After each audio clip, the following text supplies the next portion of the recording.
Aprobado naman sa ikalawang pagbasa sa Kamara ang Anti-Political Dynasty Bill. Ang News Now sa report. Pumasa na sa ikalawang pagbasa sa House of Representatives ang panukalang Anti-Political Dynasty Bill o House Bill No. 8389 as amended.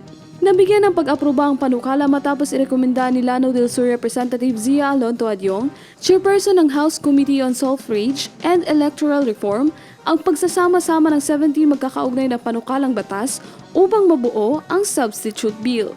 Sa ilalim ng panukala, may tuturing na political dynasty ang sitwasyon kung saan hawak o kontrolado ng mag-asawa o magkakamag-anak hanggang second degree of consanguinity o affinity ang kapangyarihang pampolitiko.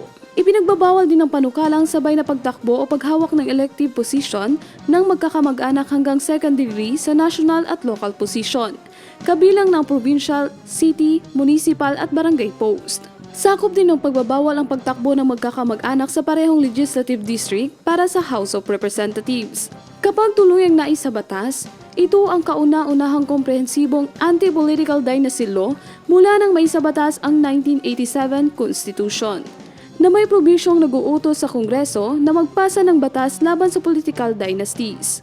Ayon sa mga mambabatas, ipinapakita ng pag-aproba sa ikalawang pagbasa ang lumawak na suporta sa matagal nang isinusulong na reforma sa sistemang pampolitiko ng bansa. Kabilang din ang panukala sa mga prioridad na hakbang ng Legislative Executive Development Advisory Council at sinusuportahan ni Pangulong Ferdinand Marcos Jr.